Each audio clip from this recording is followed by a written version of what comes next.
Hey, Caroline, are you free right now? I hope you've thought about moving in together. We've talked about it so many times. We haven't talked about it at all since then. I'm still doing okay, but it's been 3 years since my husband passed away. I'm not young anymore. I think it's a good idea for us to start living together sooner rather than later. Good evening, Fiona. Ah, that? Let me be honest with you. Since you don't seem to understand in a roundabout way, we can't have another person live here with us at this moment. Huh? What do you think you're saying that based on? You are currently unemployed, right? Daniel told me that you recently quit your part-time job. If you really want to live with us, you have to work. Huh? Instead of taking care of an old lady, you want me to work? Why should I work if I'm going to live with my son and his wife? How dare you talk to me like that? I mean, you're being supported by him. And who do you think you are? But I'm working too. Huh? Working? Don't make me laugh. A shifty part-timer doesn't have a right to speak like that. No, I work full-time. Don't get me wrong. I quit my job in preparation for moving in with you guys. What? It's hard for me to commute. It takes me an hour to get to my workplace from your house. In that case, I have no choice but to quit. Your job was cashier, right? Then why don't you find one nearby before you move in? You're so picky. All about money. Forget it. I've decided to move in with you. And you know, I don't like small houses and I can't live with 3 people in a 1DK apartment. Buy a house or an apartment right away. At least sign a lease for a bigger apartment and move out as soon as possible. No. What is impossible is impossible. Please do not decide on your own. The size should be at least 3 LDK. Please don't behave recklessly. I didn't agree to live with you. I didn't ask for your opinion. This is a mother-in-law's decision. I'll talk to Daniel since he's the head of the family, and we'll decide as we go along. So you should start packing your things too. That's terrible. That's too selfish. Fiona, what did you do? You sent a resignation letter to my workplace without my permission? Yes, I did. It was for your own good. I'm glad they received it. You're glad? So it was you after all. Why would you do that? Why are you harassing me like that? If you quit the company, you wouldn't know what to do. Now you'll have to move in with me. Fiona, you were close. That resignation letter is invalid. Huh? Of course. It wasn't written by me. Besides, I'm a competent person at my company. Do you know what will happen if I quit? You don't have to get so hyper. You just need to concentrate on moving out and getting ready to move in with me, and then find another job when you move back in. It may be difficult to find a full-time job, but there are plenty of part-time jobs out there. I can't be that patient. A part-time? Do you think we have enough savings? Huh? I've had many discussions with Daniel, but he doesn't even think about earning more. I want him to think more about the future and work more diligently, and yet, can you tell him about it? If you want to live together, that's the first step. Caroline, do you even know what you're saying? You spend that much money? Excuse me? How can you say that his income is not enough? How can you live like that? Do you know how much his income is? Of course! I am his mother. Of course I know. I heard it directly from him. Do you really think, with that amount of money, that we can both live a normal life without any jobs? Yes! Why do you ask? If you don't spend much money outside, we will have more than enough. Actually, more. I'm not spending a lot. I'm saving it. Oh my! How extravagant you are. I can't believe you need to save money with his income. Excuse me, Fiona. I feel we are not on the same page. Are you okay? Do you really know how much he earns? You're persistent.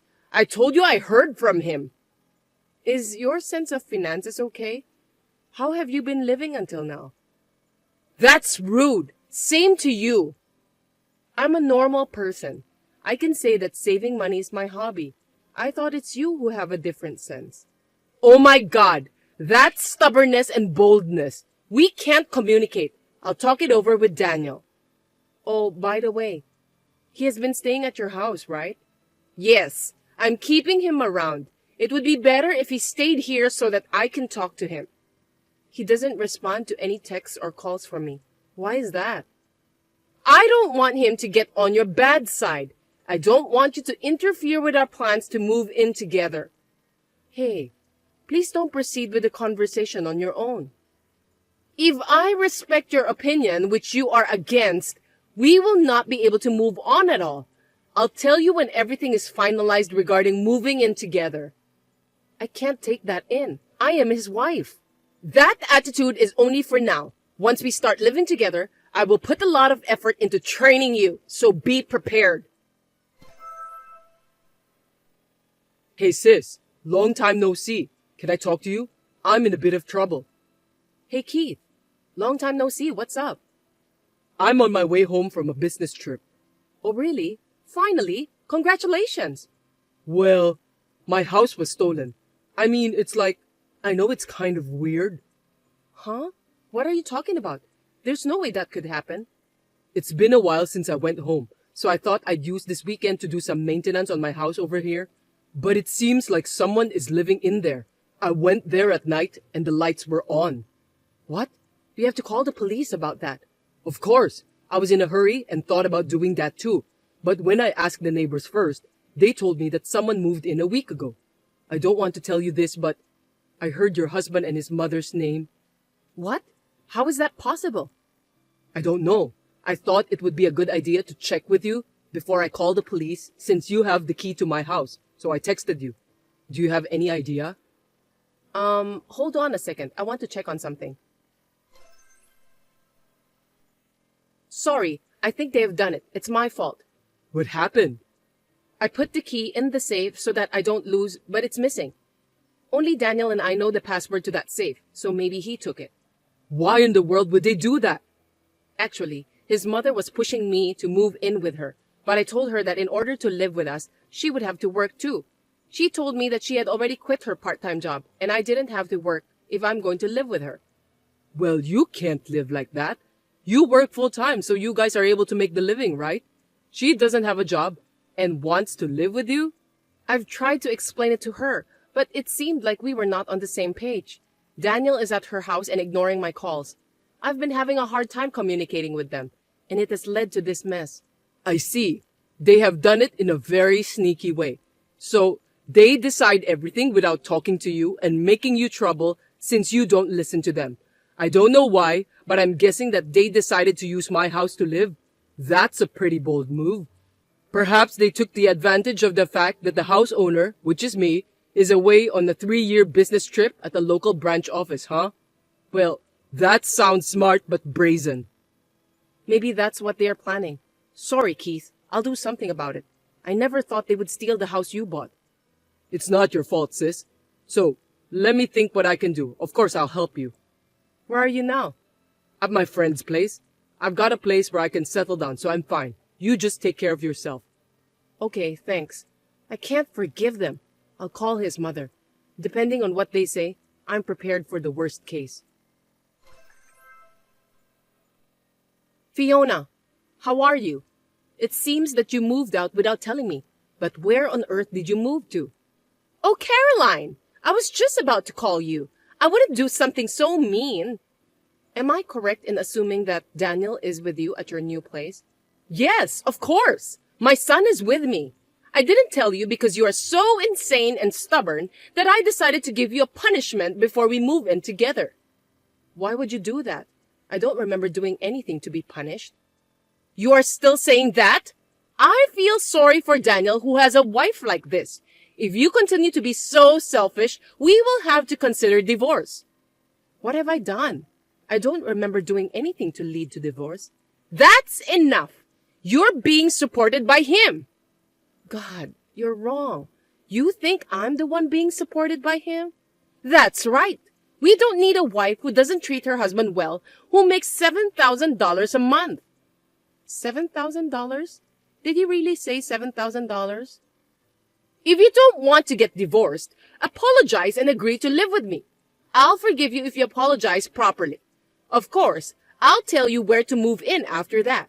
If you get down on your knees and beg me to move in with you, I'll tell you where to live. LOL. Demanding me to get down on my knees through a text? You want me to send you a picture of me on my knees? Yeah, that's a good idea. That's nice. I decline. Huh? There's no reason for me to do that. I don't have to apologize, and why should I? Caroline, all you do is talk back at me like that. You really are stubborn. Is it okay if Daniel divorces you? Yes, I'm so tired of it, so it's fine. Maybe it's better that way. Huh? Because think about it. I can divorce a husband with $700 income every month. What $700? Yes, his monthly income is $700. Did you know? It's just a part-time job. Don't make bad jokes. What the hell are you saying? Daniel is a high-class employee. His monthly salary is $7,000. You don't understand. Who told you $7,000? I told you many times. I asked Daniel. When I asked him about his monthly income, he used his fingers to say 7. With his fingers. Wow. So he didn't verbally say 7,000? What? Surely he would be embarrassed to say 700. It's also your problem to assume it's 7,000 instead of thinking it as 700. Unfortunately, it is true that his income is $700. And yet, you've caused such trouble and people involved who have nothing to do with it. I don't want a husband like that anymore.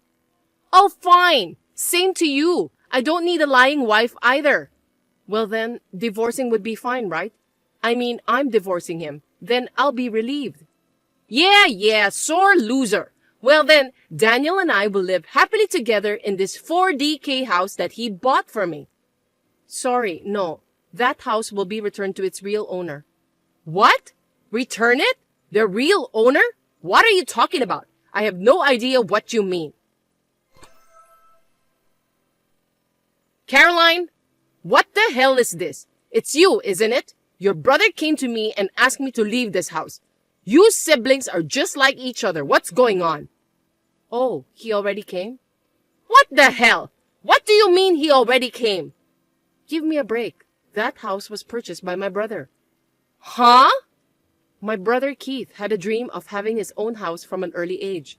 In order to buy a house, he worked hard at part-time jobs since he was a student, and after 8 years of working, he got his own house at the age of 26, even though he is single. You and Daniel moved into that precious house. What are you talking about? When his house was built, he couldn't live there yet because he was transferred to a local branch office for a limited period of 3 years. While he was away, I kept the spare key, since I live in the next town. But it seems that Daniel took that spare key without permission and in a secret. What? I don't know what you heard from him, but it must have been very frustrating for my brother, who is the real owner of the house. It's a brand new house. When he came home from maintenance, such as weeding the garden and cleaning the house, he found out that someone had been living there. Of course, he would ask you guys to leave. I'm so confused. What am I supposed to do? It's simple. Why don't you just leave? I don't recommend you to run away or stay in the house because it won't be good for you. I can't just leave right away. Then you tell your brother that he should give this house to me and Daniel right now. Yes, that's it. Huh? What are you saying? Are you okay? Oh, of course I'm sure. He's the wife's brother, so he should listen to in-laws. What you're saying is insane. But, unfortunately, actually, me and Daniel were not married anymore. Huh? Just a while ago, I finalized the divorce. What? That's impossible! Daniel hasn't responded yet. No, I had already asked him long ago. I'm so glad I prepared for it. What do you mean? You really don't know anything, do you? Daniel quit the company 6 months ago without telling me. What? That's a lie, right? Well, I thought it was irresponsible, but I can't help that he already quit. So I was working full-time for a while, supporting our life, and thinking that in the meantime, he could work part-time and look for a job. But what was he thinking? He didn't start looking for a job after a month, and occasionally go out for a short-term job or a day job, and the rest of the time, he would just laze around. I tried to rush him, but it only ended up in a fight. I was afraid that if we didn't do something, we would both fall apart. So I made him respond the paper with the promise that if he didn't find a new job in the next 5 months, we would get divorced. But when I looked at the calendar, I saw that the deadline had passed, so unfortunately, we are divorced. A part-time job? A day job? No way! You've got to be kidding! Then is it true that he earns $700? You should ask him for the number firmly and verbally. I'm not his wife anymore. I am divorced, so I have no further interest in telling his financial situation. And since you guys are trespassing, my brother has called the police. The police? Of course. You're staying in someone else's house without permission. Please get out of my brother's house as soon as possible. It's better for your own sake. That's all I have to say. Please accept this as my last kindness. Excuse me, Caroline! Now, if you'll excuse me. How's it going, sis? Anything I can do to help? Well, I've decided where I'm going to move to, so I guess the first thing I need to do is packing. I see. Well, I'll go help. Leave the heavy lifting to me. Hey, what are you going to do with that house? It's a great new place to live, but you know that thing happened before the actual owner lives in? Haha, I know, right? Oh yeah. I wanted to tell you something about that. Actually, the land in that area has skyrocketed and I was able to sell it for almost as much as I paid for it. I couldn't live in that place anymore, so Oh wow, that's great. I got the fee for the inconvenience from them, and when I get transferred back here, I'll look for a better place to live. Yeah, take your time to find a nice house this time, okay? I'll help you too. I'm glad it didn't become a negative experience for you. I know, right? I'm totally fine. And you too, sis. I know you're starting from scratch again, but hang in there. I'm here for you. Thank you. Well, call me anytime. I'll come visit you at your new place when I get out of the busy work season. Yeah, see you. After talking to Fiona, she was taken in a police car with Daniel, and she was sobbing. Even at the police station, she kept making excuses, making everyone tired. Finally, her uncle came to pick them up from the countryside and took them home. She had been lied by Daniel that he had bought a house, so she was a victim in one way. They had a big fight every day because she mistakenly thought that his monthly salary was $7,000 instead of $700. But the uncle got furious and told them both to work, and then they finally started to look for a job. Thanks to this, I finally live in peace. My hard work was praised at work, and I was successfully promoted to a full-time employee. I was able to start my post-divorce life with stability. As a side note, Fiona's habit of making wild assumptions has not been changed. I heard a few months later that she caused some trouble in my old apartment and the landlord sued her for damages.